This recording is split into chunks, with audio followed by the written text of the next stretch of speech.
Hello and welcome everyone. A new episode of Money Means Business. The lion's share of our episode is going to be totally dedicated to the agricultural field and efforts exerted by the state to boost this field. Simply, when you own what you eat, when your food security is maintained, a big part of your national security is maintained. How to do so? What's our homework? Where we are in this journey? What about the current steps, the steps which were taken? Are we building on what we achieved before? Do we have a lot to speak about? The answer is yes. But before going into this with my dear guest live here in the studio, let's take a quick look at another economic event or another big event which took place today regarding the activities of Prime Minister Dr. Mustafa Madbouli as he visited Dhuhr, the gas field, just near Port Said. He was there and he met with all officials and all engineers on duty. He had such a talk or a dialogue with them, knowing many things about the obstacles that they are facing, the problems that they are facing, and also the achievements which took place on the ground. And he was also briefed on the current efforts to get Dhuhr back to its previous quantum of production. And I think the numbers and the statistics which were revealed are very much promising. Before I think June 2025, Dhuhr is going to return back to its usual production, and I think this is going also to alleviate the burden of our imports regarding the gas and oil fields. Energy is such a challenging field, and this is not only for Egypt, but I think for the whole world. Egypt is exerting the utmost efforts to go into the green energy or the green economy, let's say, era. But in the same time, oil and gas exploration are on our priorities. We should go in both directions. We do not have the luxury to waste time, because boosting our industrial segment is a must. It's not a luxury anymore. And here, as we see, this is the tour of Prime Minister Dr. Mustafa Madbouli, as he was accompanied by a number of top executives, and also he met with top executives of Eni. Eni is the Italian company responsible for the well Dhuhr, but they also talked about other wells which are going to be digged in the very near future to be an added value to our energy segment and our oil and gas exploration field. Well, right after the short break, we are going to turn back with agriculture and with the efforts exerted by the state, as I said, to boost this segment and to participate in international exhibition and to meet with the top-notch companies in this domain to know where are we and what's our homework. As I said in my intro, this is going to be our main topic of tonight. Well, right after the short break, I'm going to be back with more, so stay tuned.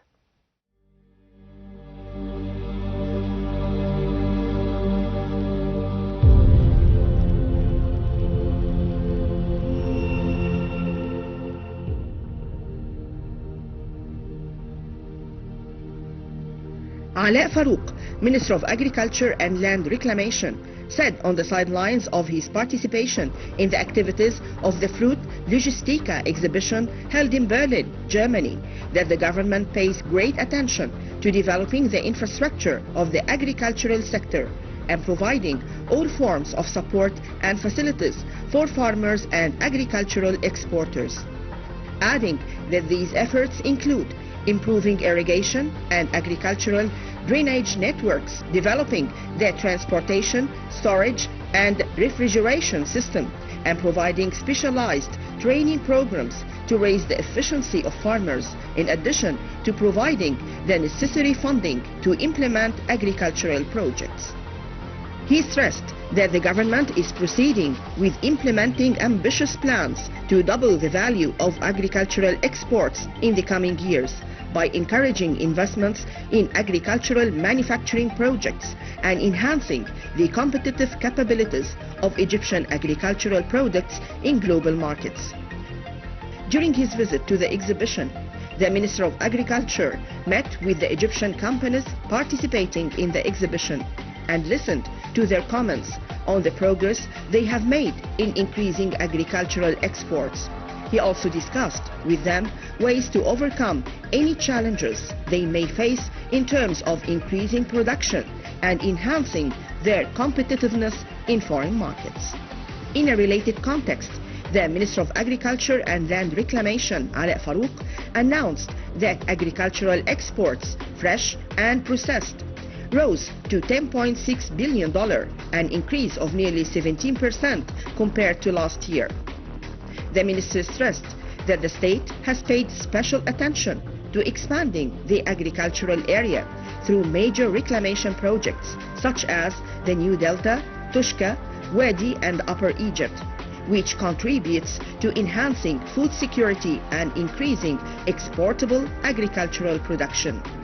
It is worth noting that land fragmentation represents one of the biggest challenges facing Egyptian agriculture, as it affects more than 3.2 million farmers, which hinders the achievement of economies of scale, explaining that the government seeks to address this problem by encouraging the contract farming system, which allows farmers to benefit from soft financing at 5% interest while ensuring that crops are marketed at fair prices. The Minister of Agriculture pointed out that contract farming contributes to restoring the agricultural cycle without imposing it on farmers, and also provides solutions to increase the agricultural areas used by about 10% of the wasted lands in borders, canals, drains and roads between small holdings.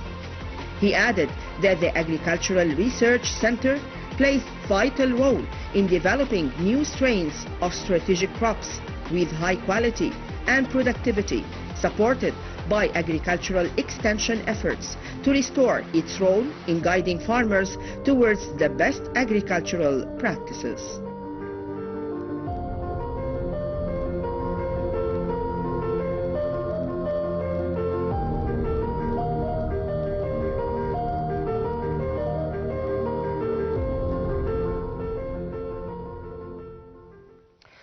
Welcome back. As we said that we are going to talk about our agriculture sector and efforts exerted by the state to boost it, as it is one of the top priorities, part and parcel of our national security, and to shed more light on the issue and also to comment on many events which took place in the past few days. We are very much delighted to have with us live here in the studio my dear guest, Professor Dr. Waleed Diaa, Professor of Microbiology in Faculty of Agriculture, Cairo University. Thank you very much for being with us, sir. Thank you for hosting me. Thank you very much. And let's start immediately with Fruit Logistica 2025, a very important exhibition which gathers people from all over the world,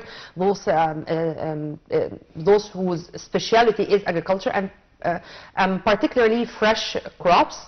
And Egypt participated with such a big delegation. On top of the delegation was His Excellency Minister of Agriculture. Tell me, before going into details, what's Fruit Logistica and what's its importance when it comes to the important exhibitions in this domain? Well, Fruit Logistica 2025, that's the major and the biggest event that gathers all the producers that export agricultural products, fresh agricultural products, especially, and it's held in Berlin, Germany. It has about 145 countries are participating through 2,770 companies. That's a lot.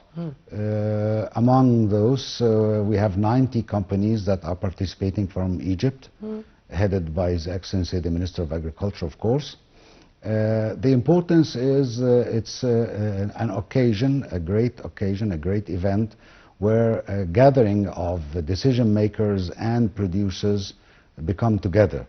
In this kind of exhibition, of course, everybody shows his products and they can start looking for future deals, but also they show the modern technology, the recent technologies that are being approached during that year and the next year and so on.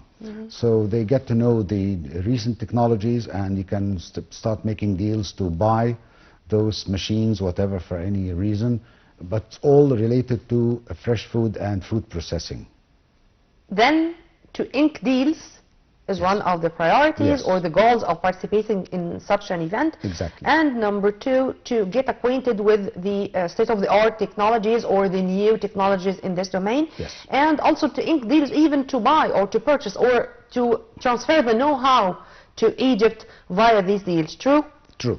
When it comes to that, where is Egypt? I mean, I'm not going to say where is Egypt regarding this this domain in general, but of course we are building on what we have achieved before. Have we participated in other editions of Logistica, and if so, what's different in this edition? Well, yes, we participated, and we participated in other events also. I wouldn't say that Egypt is on the top of the list, of course. We shouldn't be that. We are optimistic. We hope to be so, but not yet. We are improving. Let's say I'm taking what the minister has declared.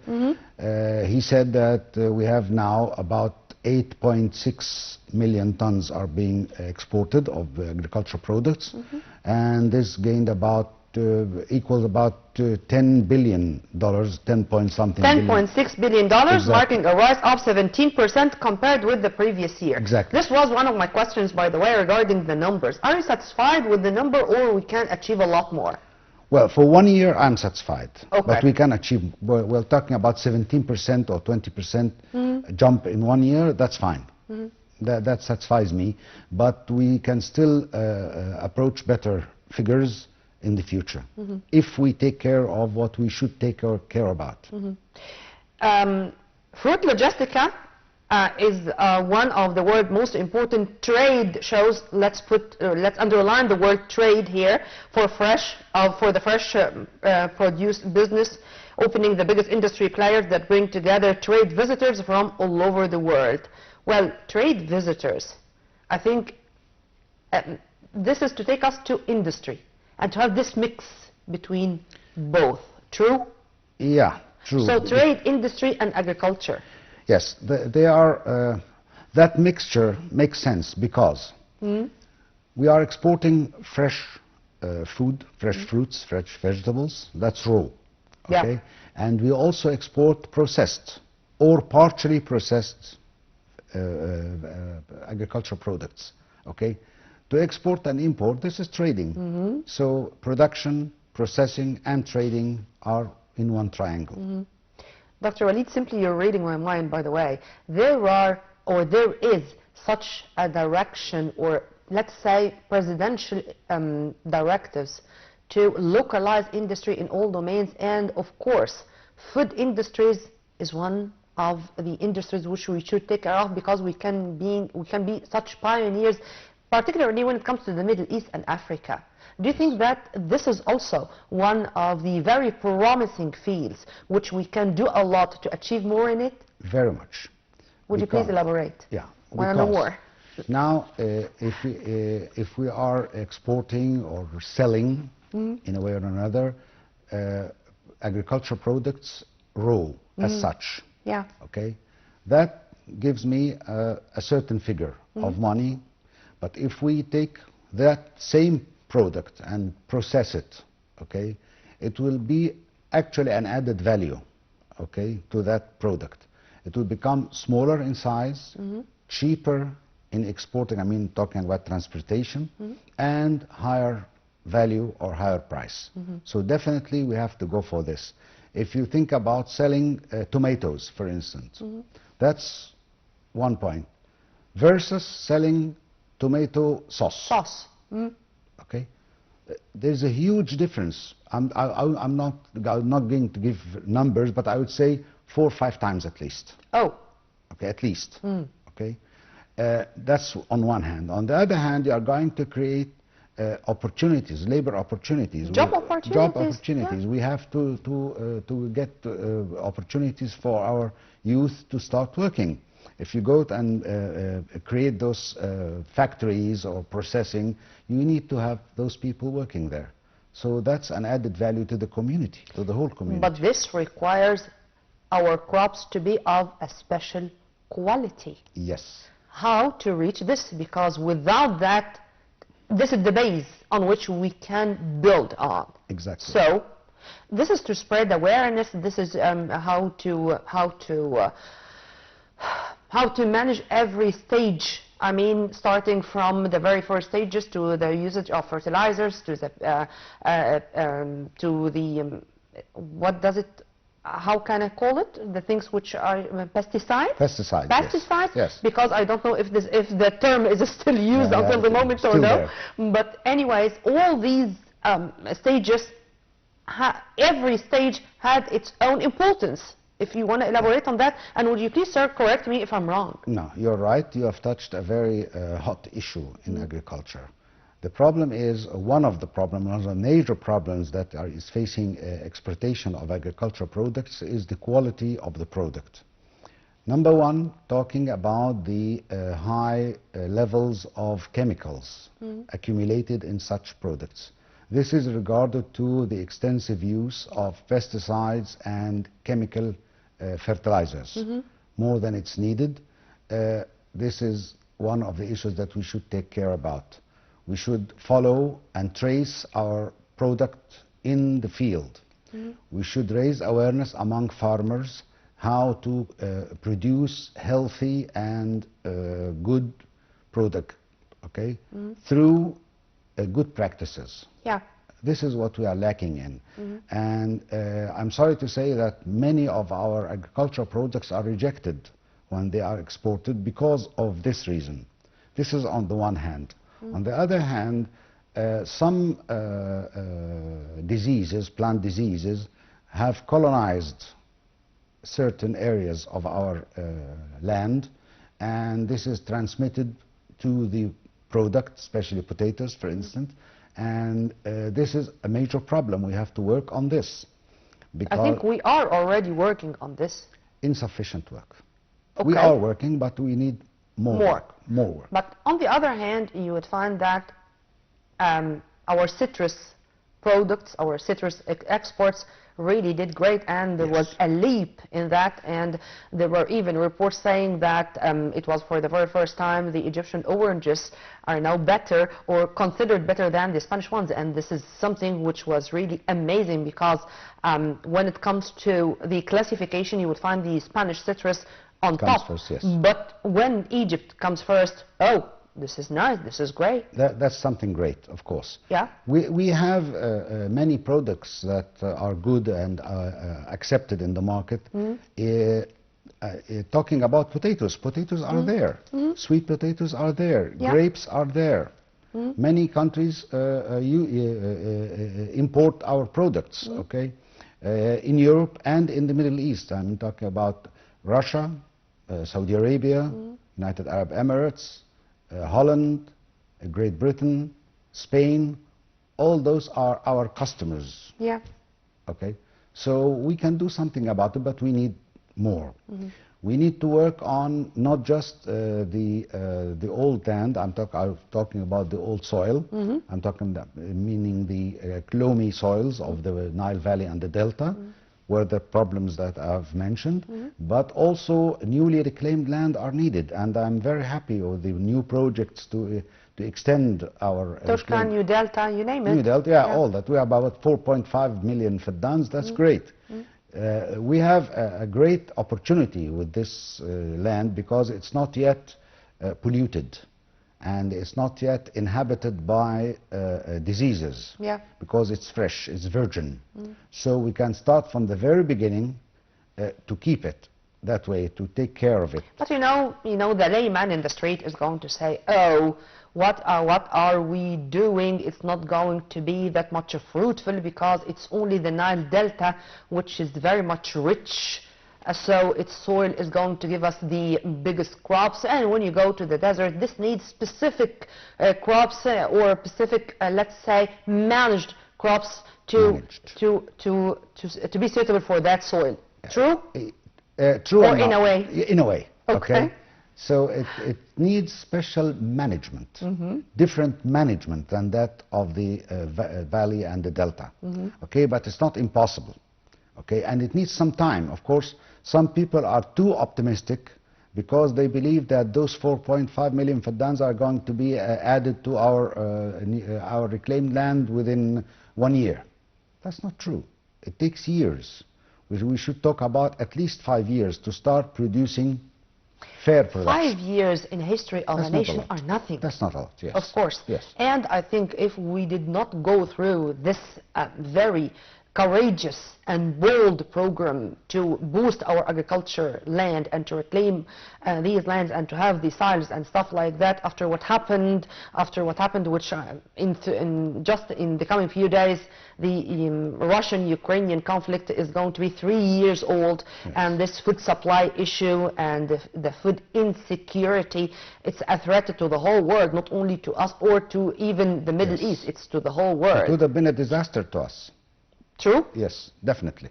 Definitely. It would have been a disaster. If you want to elaborate on that, sir, because here we are talking also about the strategic crops. How do you see our way to deal with the strategic crops issue? Number one, which I always keep repeating, maybe some people wouldn't like it, we have not to think about self-sufficiency. Okay? Self-sufficiency, absolutely, this is not accepted and it's not possible. We have to think about possible. We have to keep our national security level in a good level, okay, in a good standard. If we can secure 60%, that is more than enough. Because Even of the strategic crops? I'm talking about the strategic crops. I mean wheat. Yes, yes. Okay. Because in case of crisis, you should forget about luxurious products. Sure. You are going to talk about the essential needs of the community. 60% of our consumption is sufficient. If we can target this and achieve it, I would feel safe. We are not yet achieving this. We are about 42, 45, some people say 48, something like that, somewhere in this era. Okay? We have to increase this both by increasing the claimed land plus increasing the productivity. Because we are also facing another problem. It's climate changes. Amen to that. Climate changes is affecting... Water scarcity, sir. Water scarcity, that's Water another scarcity, problem. This is another issue. Yeah. So many problems are there. And these are all challenges that we have to face. How to reduce the amount of water used for irrigation. Okay. How to get new varieties that can tolerate the climate change. How can we change our practices to cope with the climate change? Because you cannot change the climate, but you have to cope with the climate change. How to manage the agricultural wastes. How to Agricultural manage wastes. how to use the agricultural drainage. Yes. And to take into consideration that with science we can achieve miracles. Simply no one can imagine that there are crops which can be irrigated with salt water, for example, with the sea water. Now this is something which is implemented already on the ground. I'm not inventing the wheel. No, it's existing. Yeah, but sir, I don't know if this is going to be a little bit out of our topic, but I think we need also to change or to modify our culture. I mean, why we do not resort to bread made of oat or barley, for example, at least to add a percentage. I mean, when we talk about that, oh no, we want to have our full wheat bread. I mean, do not try to change even the slightest things we are used to. I think the whole world can go to alternatives. Definitely we can. But we should also take into consideration that we should choose the suitable crop. For instance, as you have mentioned right now, barley. Barley and wheat are produced at the same time. Okay. So they are competitors, actually not complementing each other. Oat. But we can think of corn. Or corn. Which is produced in the summertime, because this is a winter crop, this is a winter crop, and this is a summer crop. Yes, we can amalgamate, make mixture of both. And there was some trials that have been made in Egypt, I would say 20 years ago or 18 years ago or something like that. And it was to some extent successful, and many scientists were working on this. And it was said that it's going to be disseminated. Unfortunately, it has stopped. I don't know why. I don't know the reason that has not been completed, or maybe the quality of the product From a was scientific point of view, this is possible, sir? very possible. Okay, Very let possible. me... It's already done. Okay, let me have another example. Sugarcane and stevia. Okay, or beets, sugar beets. Yeah, or sugar beets. This is, I believe this is successful in Egypt right now, Mm-hmm. okay? Because sugarcane consumes a lot of water, as you know, massive amounts of water. And it's only successful in the loamy soils of the valley and the delta. Now we have the sugar beets. It is a very good alternative, and it's expanding in a very good way. It is expanding that it now threatening wheat. The expansion of sugar beet is now threatening the wheat, because they are also produced at the same period of time. And many farmers have left producing wheat, going to producing sugar beets. Okay. So it has to be compromised. We have to make our plan. Plan. Okay? Management. Management. Management. If you shouldn't leave Management it comes to first. everybody to do whatever you want. You have to have targets and put your strategic plan and action plan, how to achieve those targets, what are the policies, what are the incentives that we have to work on, because sometimes, in many times you need to put incentives for the farmers, because why should a farmer leave sugar beets and go to wheat? Although he gets, I would say, tentatively, 2,000–3,000 pounds more from 1 acre. Now you have to put some kind of incentive so that you can leave this and go to that. Because if you leave it just for the money to speak, you have a problem. Speaking at one of the forums, Minister Farouk, of course Minister of Agriculture, acknowledged the challenge of fragmented land holdings involving over 3.2 million farmers. How do you see this problem, sir? That is our Inherited. problem, exactly. Yeah. Exactly. Because we are farmers. Yes, we are speaking the same language. Yes. What happened before, 60, 70 years ago, have fragmented the land, plus the inherited lands. You know that if a guy dies, he has 2 children, one of them takes half, each takes half, and it's going smaller and smaller and smaller. So we have very fragmented land holding now. Talking about farm contracts, farming contracts, that is a way. Talking about associations, that's a way. Talking about cooperation, that's a way. Several ways to try to solve the problem in the old land. In the newly reclaimed land, this is not existing. And we should stop existing. We should stop this from happening. I mean, we should stop this from happening before it happens. Exactly. And the problem before the problem exists already. We can work about solving the problems in the old land, which the problem is existing already, and we should avoid that problem to exist in the newly reclaimed land, or else we are going to be facing the same problem all the time. Sure. And of course, this is something, I mean, here we're talking about the Nile Delta. I mean, the already existing land. Those lands, newly reclaimed land, this is another story. Yes. But sir, this means also that spreading awareness among the farmers regarding this is another important issue. And as I said, we are farmers. How do you see the farmers' awareness right now with the problems the state is facing? They know, but they don't know what to do. They have to be given the information, what to do, how to solve the problem. They know that there's a problem. They know, and they know that we have a deficiency in this and that, and we need more needs in this. There's a gap between supply and demand. They know the basic titles. But inside the title, what to do, you have to convince them. If they don't understand, they are not convinced. And if they are not convinced, they're not going to do. I cannot agree more. Yeah. But let me return to the, let's say, research centers and faculties of agriculture, in addition to faculties of sciences. I mean, we do have a lot to speak about when it comes to our education institutions and research centers. Yes. You know, something which teased me all the time, to have all the time research, very fruitful research, but unfortunately in the drawers. Exactly. How do you see this right now? This phenomena is still there?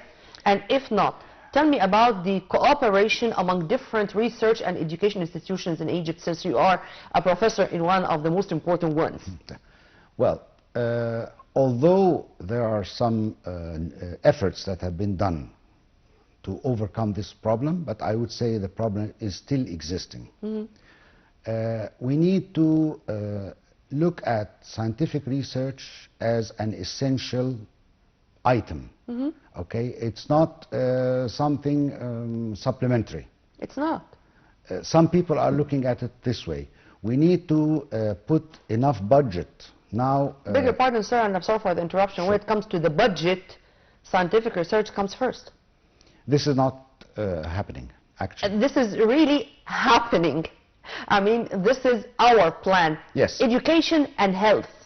And after education and health comes anything else. We should increase the budget for scientific research. We have to make cooperation between the different researchers at different places to get a kind of a teamwork that works on different parts and different ideas, and then put them together. And then we have to think about how to market the results of those researchers. Because, as you mentioned, many researchers end by being published, either in a scientific journal or in a thesis, a PhD or a master, and it's put in the library, and that's it. Nobody is following this. We have to make a connection, a bridge between the scientific research and the producers. Many problems could be solved. We have to encourage the businessmen, the private sector, to start think about funding the research that is going to help them in their work, and they can gain money out of it. This is part of the corporate social responsibility, and particularly of the big companies. It should be like this. Yeah, but unfortunately, they still rely on imported scientific research and imported results. I don't know, there is maybe a lack of confidence, I'm not sure. Imported meaning that those researchers are coming from a different country where the circumstances, the environment, everything is totally different. So how I can implement something which is suitable for a country which is totally different than me and everything on my own soil? I don't know. Well, one of the things that we need to have a native industry, because many of our industry is working under license of what they call them, multinational companies. Yes, and those companies, the headquarters are not here; it's somewhere else. And when they have a problem here, they just report to the headquarters and ask them to get the solution. And then the solution comes from there. I'm not against this, but I think that they should also try to... This should be one side of the coin. Exactly. And there should be the other side of the coin. Yes. And for example, as far as I remember, even only I think 2 years ago or something, 2 years ago, when we inaugurated or witnessed the inauguration of a big industrial complex in Al Ain al-Sukhna, for our fertilizers. And this was one of the top priorities of our farmers. Yes. And I think after having this complex inaugurated, there's a big problem which was solved on the ground. True? That's true. So should we, follow suit? See where the problem is and try to solve it ourselves here, locally. Yes. This is what we should do. It's not done 100%. We are doing some efforts. It's getting better. But it's not yet, it hasn't achieved the targets. Let me put my question more frank. The most important obstacle, is it funding, sir? Is it money? Or is it management? Or both? Management comes first, and then funding. Of course, funding is of extreme importance, as I have mentioned, but management, setting your priorities, what comes first, what is more important. Is it important to expand our construction cement areas, or to expand our agriculture areas? Is it important to have urban communities in addition to our fields? Exactly. This is the thing. It is changing. Somehow I feel sometimes optimistic, but some things happen in the whole picture that says, why? Why don't we take care about this point more? Why don't we concentrate on this, zoom on this point? We need to think about it a lot, and we need to manage and fund. And to attract more startups, more entrepreneurs to invest in the field of agriculture. Yes, but the problem with this is that the field of agriculture is a very long-term investment. If you compare it with trading or industry, no, those are shorter, very much. Trading is very short, industry is fairly short, but in agriculture and production, no, it's a long term. That's why maybe entrepreneurs don't like to go to this, because they need fast money, or they are seeking for fast money. That's why they have to be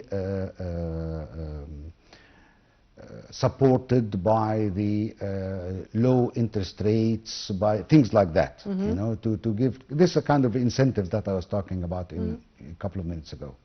Because unfortunately I'm running out of time, I have only 3 minutes, sir. Sure. When it comes to our agricultural exports, what we should do more to invade more markets? I mean, is it to focus on the markets we do have a good fame in it, or to have this, but on the other hand, to try to invade other markets?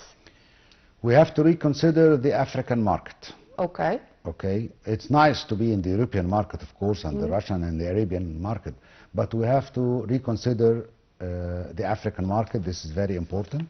We have to keep the quality, as we have mentioned, to monitor the quality all the time. We have to work on coding all our farms. This is the thing that can develop our agricultural production and our agricultural exportations. Or also to focus on the crops which are, I mean, included or involved into food industry, because this can be a big source of economy. So all of them are included in the industry. No, I mean, for example, okay, Kamel, this is my director saying that I'm running out of time, but when I say that the medical plants, for example, or the medical crops, for example, are here in Egypt of a very excellent criteria, or yes, and they're extremely expensive. Extremely expensive. This can be in itself something which we can depend on. That is the planning we're talking about. If you have your plan, if you have a master plan, then you have everything. I enjoyed our discussion, sir. Thank you very much. I hope that this is going to be not our last meeting. I'm going to leave you with a promise to see you again in more episodes of our program. It was a pleasure and an honor. Thank you very much. Thank you. We were very much delighted and honored to have with us Professor Dr. Waleed Diaa, a professor of microbiology in the Faculty of Agriculture at Cairo University. Before leaving you with the most important economic events which took place in the past 7 days, for all Egyptians, please consider that your children, your sons, when they join Faculty of Agriculture, they are going to own our land and to maintain our food security. If you want to be a pasha like those who lived in the early 40s, you should be a man of agriculture. This is an honor, and this is my message. Well, many thanks for watching. This was Nermeen Abdurrahman.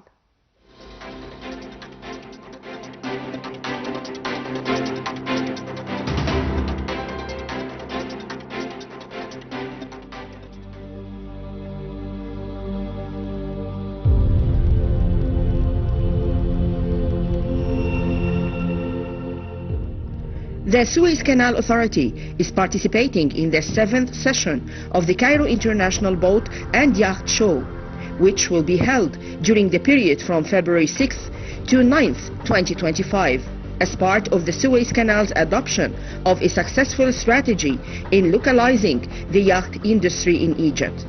Lieutenant General Engineer Kamil El-Wazir, Deputy Prime Minister for Industrial Development and Minister of Industry and Transport, inspected the Suez Canal Authority's pavilion at the exhibition, praising the growing role of the authority towards manufacturing yachts that match their global counterparts in terms of quality and construction technology.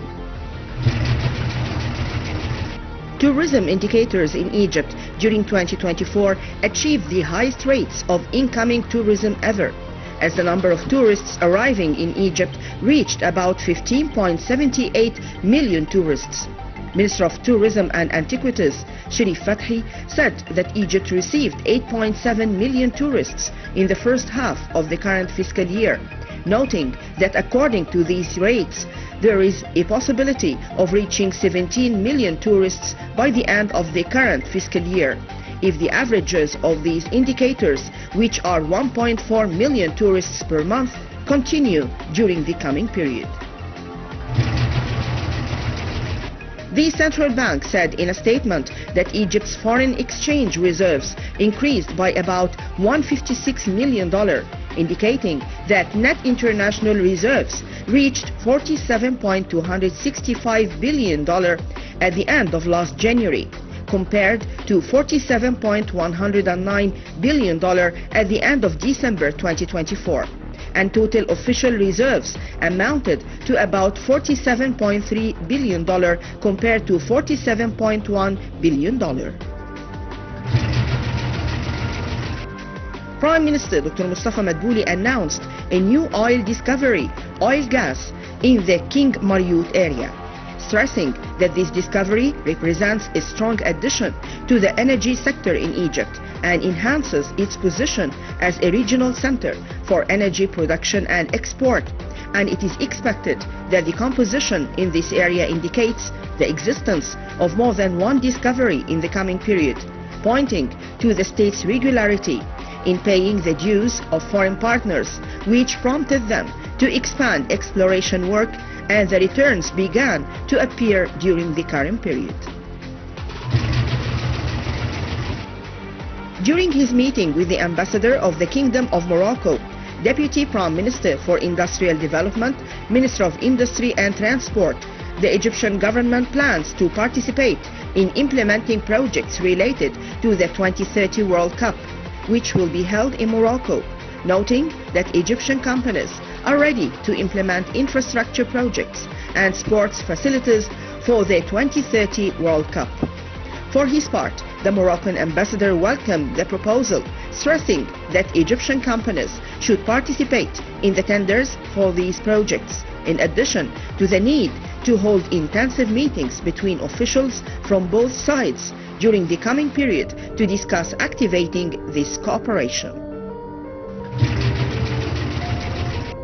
The Minister of Civil Aviation, Sameh Al-Hifni, held a series of high-level meetings with senior officials of British financial institutions on the sidelines of his official visit to the United Kingdom, with the aim of discussing opportunities for cooperation and investment in the sector.